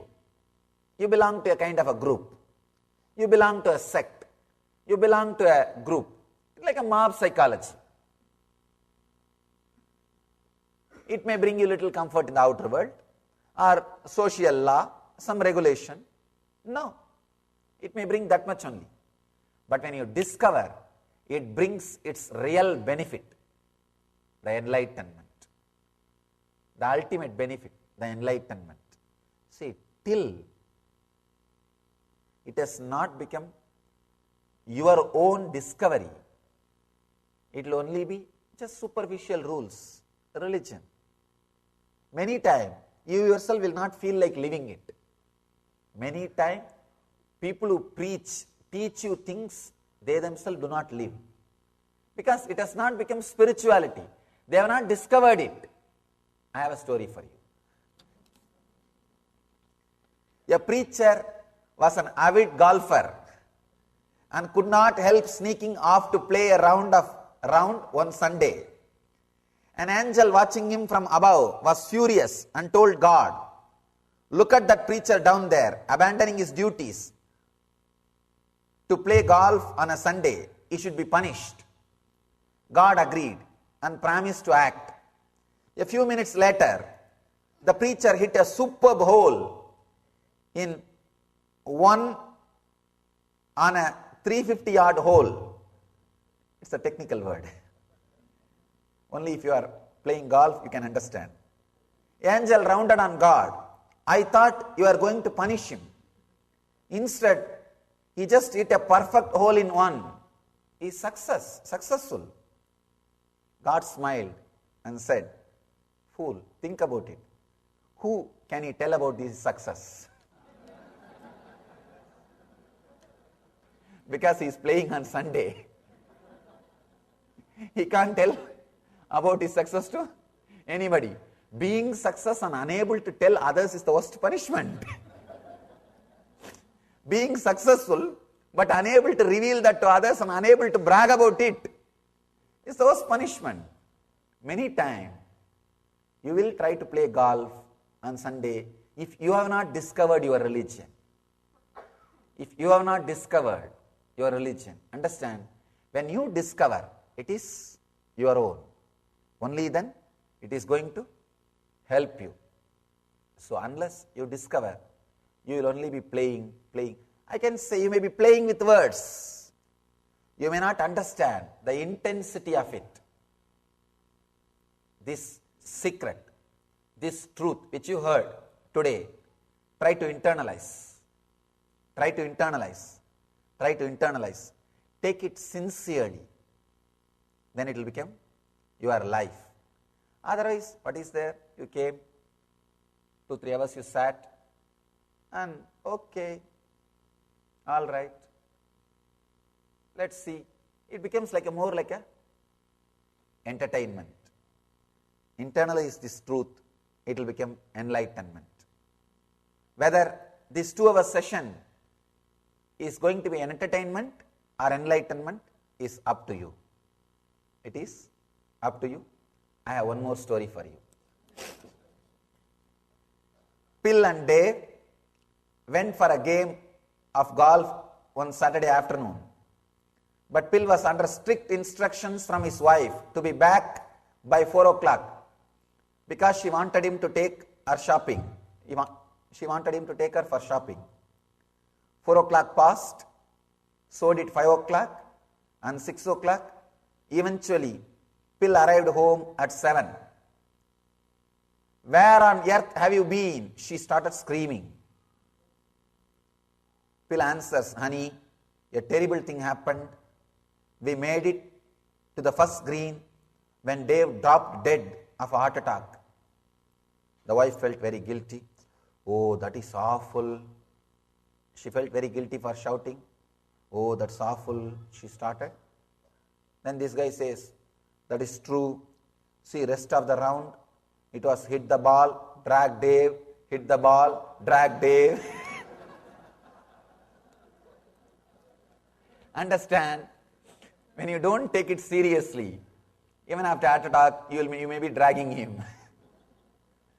So, take this truth, internalize it. It will not be just an entertainment, it will be enlightenment. Tomorrow, Patanjali is taking us to the deeper level of the next level of the sutra, next level secrets about the life, about the karma, about the universe, about the birth and about the death. The tomorrow's sutra is talking about enlightenment. See, the earlier sutras, he talked about pain. Now he is talking about how to live joyfully. Tomorrow he is taking us one step further on how to live enlightenment, how to live blissfully. So, we will see the next sutra. We will understand the next sutra of how to be in bliss, live enlightenment, Jivan Mukti tomorrow. So, let these great truths enter your being, internalize these great truths, live them. I bless you all. Let you all achieve and radiate Jivan Mukti, living enlightenment. Let you all achieve and radiate the eternal bliss, Nityananda. Thank you.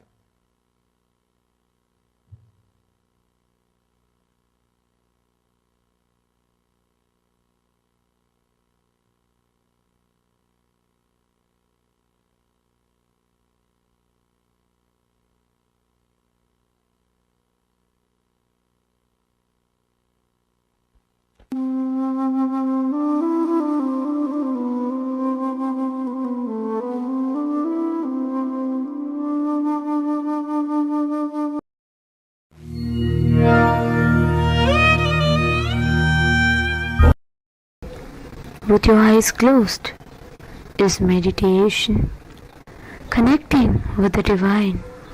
With your eyes open is darshan.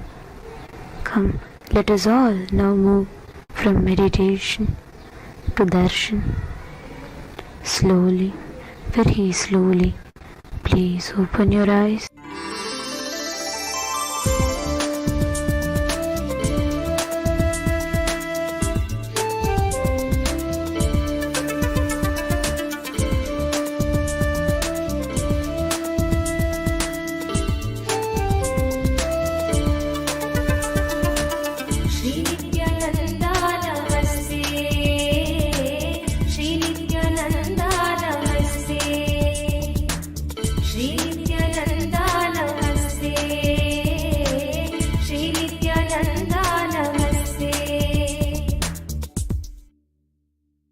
गलद्दानगण्डं मिलद्भृङ्गषण्डं चलच्चारुशुण्डं जगत्प्राणशौण्डं कलद्दन्तकाण्डं विपद्भङ्गचण्डं शिवप्रेमपिण्डं भजे वक्रतुण्डं श्रीनित्यानन्दानमस्ते श्रीनित्यानन्दानमस्ते श्रीनित्यानन्दानमस्ते अनाद्यन्तमाद्यं परं तत्त्वमर्थं चिदाकारमेकं तुरीयं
प्रभाषोणमर्धं मरुत्वन्मणिश्रीमवश्याममर्धं गुणस्यूतमेतत्त्वपुष्यैवमन्त स्मरामि स्मरापत्तिसम्पत्तिहेतुम् श्रीनित्यानन्दा नमस्ते श्रीनित्यानन्दा नमस्ते श्रीनित्यानन्दा नमस्ते श्रीनित्यानन्दा नमस्ते स्वसेवा समाया तदेवा सुरेन्द्र नमन्मौलिमन्दारमालाभिभक्तं नमस्यामि शम्भो पदाम्भोरुहं ते भवाम्भोधिपोतं भवानी विभव्यम् श्रीनित्यानन्दा नमस्ते श्रीनित्यानन्दा नमस्ते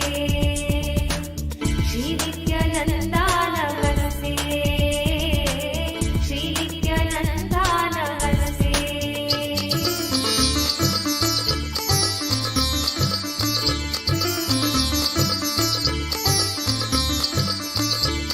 जगन्नाथ मन्नाथ गुरु नित्यनाथ प्रपन्नानुकम्पिन् विपन्नातिहारिन् महर्ता ममूर्ते समस्तैकबन्धो नमस्ते नमस्ते पुनस्ते नमोऽस्तु श्रीनित्यानन्दा नमस्ते श्रीनित्यानन्दा नमस्ते श्रीनित्यानन्दा नमस्ते श्रीनित्यानन्दा नमस्ते विरूपाक्ष विश्वेश विश्वादिदेव त्रयीमूल शम्भो शिव त्र्यम्बकत्वं प्रसीद स्मरत्राहि प्रशावमुक्ते क्षमां प्राप्नुहीत्य क्षमां रक्ष मोदात् श्रीनित्यानन्दा नमस्ते श्रीनित्यानन्दा नमस्ते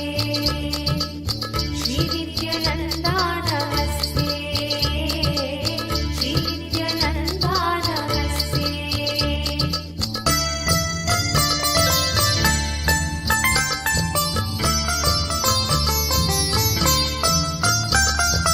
दयाशीलदेव प्रसीद श्रीनित्यानन्दा नमस्ते श्रीनित्यानन्दा नमस्ते श्रीनित्यानन्दा नमस्ते श्रीनित्यानन्दा नमस्ते त्वदन्यशरण्य प्रपन्नस्य नेति प्रसीद स्मरन्नेव हन्यास्तु दैन्यं न चेत्ते भवेद्भक्त वात्सल्यहानिस्ततो मे दयालो सदा सन्निधेहि श्रीनित्यानन्दा नमस्ते श्रीनित्यानन्दा नमस्ते श्रीनित्यानन्दा नमस्ते श्रीनित्यानन्दा नमस्ते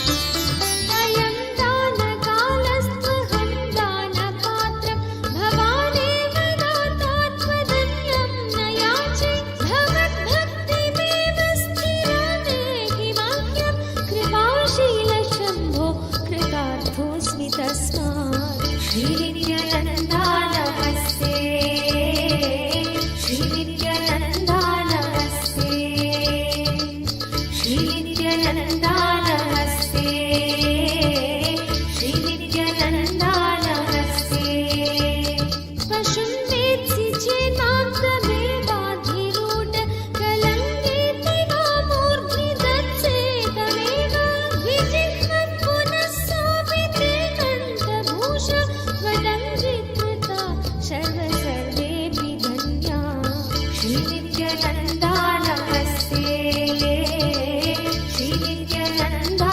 नमस्ते श्रीनित्यानन्दा नमस्ते श्रीनित्यानन्दा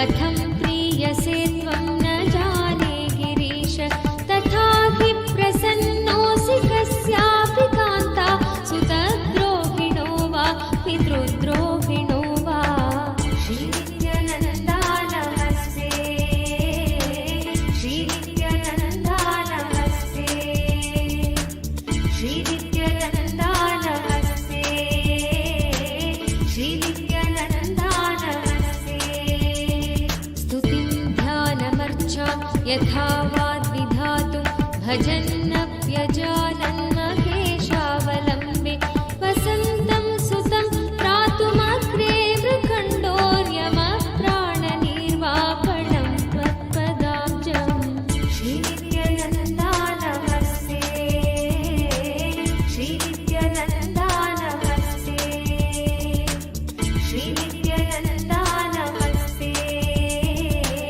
श्रीनित्यानन्दा नमस्ते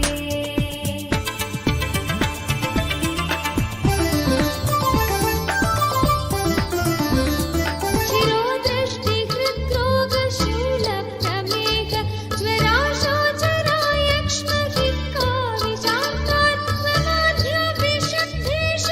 ज्वराशोचरायक्ष्महिक्काविषान्तात्ममाध्यविशुद्धेशजन्मस्मशम्भो त्वमुल्लाघयस्मान्वपुर्लाघवाय श्रीनित्यानन्दा नमस्ते श्रीनित्यानन्दा नमस्ते श्रीनित्यानन्दा नमस्ते श्रीनित्यानन्दा नमस्ते दरिद्रोऽस्मि भद्रोऽस्मि भग्नोऽस्मि दूये विषण्णोऽस्मि सन्नोऽस्मि खिन्नोऽस्मि चाहं भवान् प्राणिनाम् अन्तरात्मासि शम्भो ममाधिं न वेत्सि प्रभो रक्ष मां त्वं श्रीनित्यानन्दा नमस्ते श्रीनित्यानन्दा नमस्ते श्रीनित्यानन्दा नमस्ते श्रीनित्यानन्दा नमस्ते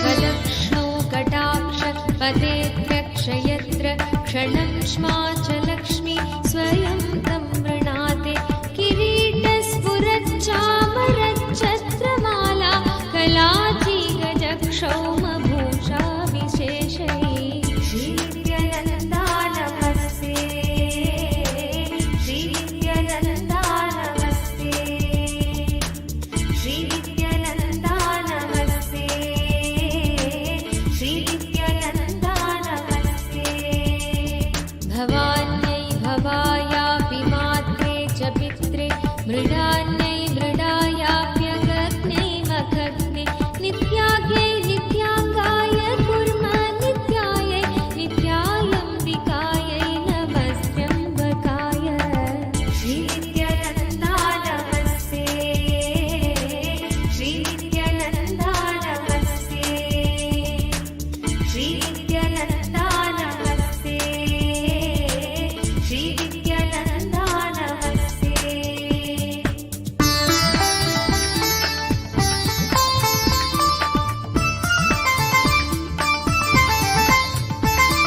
भवद्गौरवं मल्लगोत्रं विदित्वा प्रभो रक्ष कारुण्यदृष्टानुगम्मां नित्यात्मानुभावस्तु तामक्षमोऽहं स्वशक्त्या कृतं मे परागं क्षमस्व श्रीनित्यानन्दा नमस्ते श्रीनित्यानन्दा नमस्ते श्रीनित्यानन्दा नमस्ते श्रीनित्यानन्दा नमस्ते यदा कर्णरन्ध्रं व्रजेत् कालवाग विषत्कण्ठघण्टाघणात्कारणागं त्रिशूलेशमारुह्यदैवोपवाक्यं तदा वत्समाभिरिति प्रीणयत्वं श्रीनित्यानन्दा नमस्ते श्रीनित्यानन्दा नमस्ते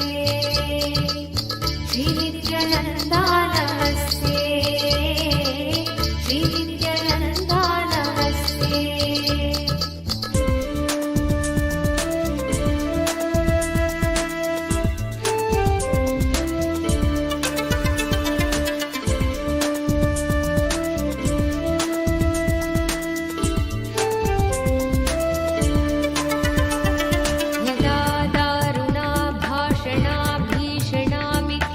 पश्यन्त्युपान्ते कृतान्तस्य दूता वदामन्मनस्त्वत्पदाम्भोरुहस्थं कथं निश्चलं स्यान्नमस्तेऽस्तु शम्भो श्रीनित्यानन्दा नमस्ते श्रीनित्यानन्दा नमस्ते श्रीनित्यानन्दा नमस्ते श्रीनित्यानन्दा नमस्ते यदा दुर्निवारव्यथोऽहं शयानो लुठन्निःश्वसन्निःसृता व्यक्तवाणी तदा जग्नुकन्या जलालं कृतं ते जटामण्डलं मन्मनो मन्दिरं स्यात् श्रीनित्यानन्दा नमस्ते श्रीनित्यानन्दा नमस्ते श्रीनित्यानन्दा नमस्ते श्रीनित्यानन्दा नमस्ते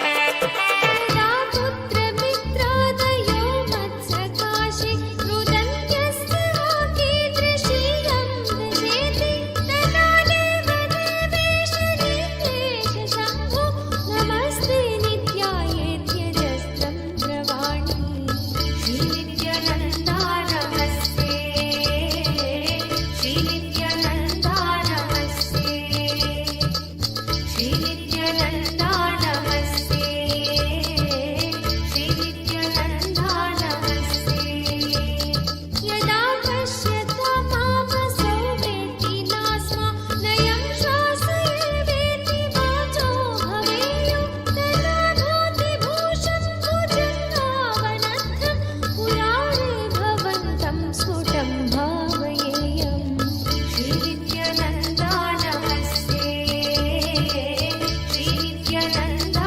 नमस्ते श्रीनित्यानन्दा नमस्ते श्रीनित्यानन्दा नमस्ते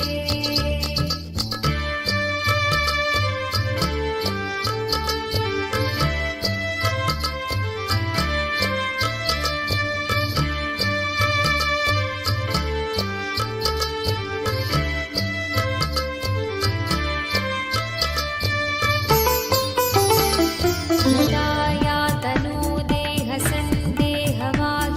भवेदात्मदेहे नमो वो महान्मे तदाकाशशीताक्षुसङ्काशमीश स्मरारेव पुस्ते नमस्ते स्मराणि श्रीनित्यानन्दा नमस्ते श्रीनित्यानन्दा नमस्ते श्रीनित्यानन्दा नमस्ते श्रीनित्यानन्दा नमस्ते यदा